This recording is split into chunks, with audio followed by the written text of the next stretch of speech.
Hello. আমি জীবন, তোমার জীবন। আমার জীবন?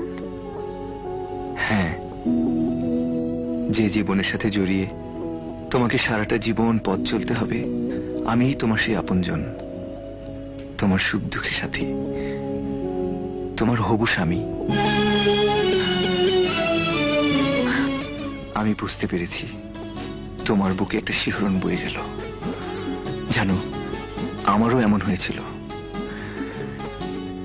কিন্তু কাল যখন জানতে পারলাম আমার বাবা মা তোমার বাবা মার সাথে আমাদের বিয়ে ঠিক করে রেখেছিল, তখন আমার মনের রুদ্ধ দুয়ার খুলে গেল।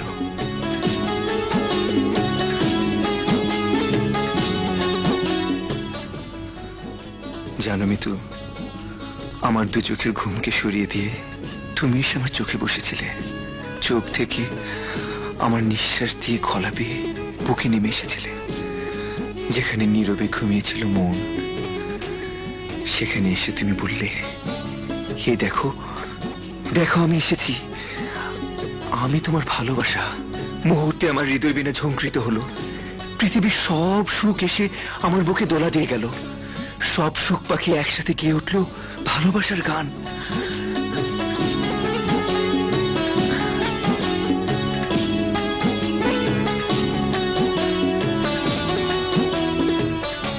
মনে হলো এরই নাম বুঝি ভালোবাসা মিতু। যে ভালোবাসার জন্য মানুষের সৃষ্টি, যে ভালোবাসা মানুষকে দান করে মহাজীবন, যে ভালোবাসা মানুষকে অমর করে রাখে।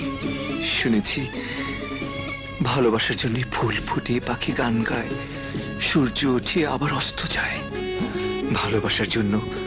ভালোবাসার জন্য শিল্পী ছবি আঁকে, কবি লেখে কবিতা। ভালোবাসা আছে বলেই সাহিত্যিকটা মহাকাব্য লিখে।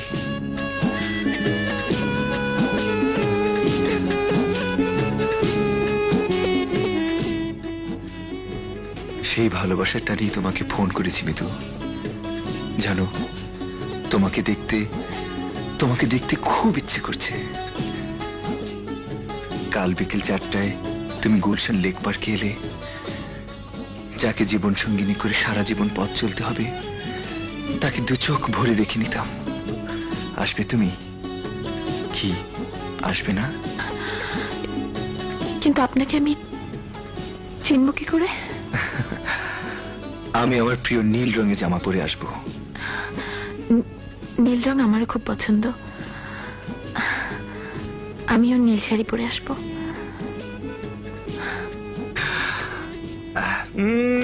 ইয়াহু!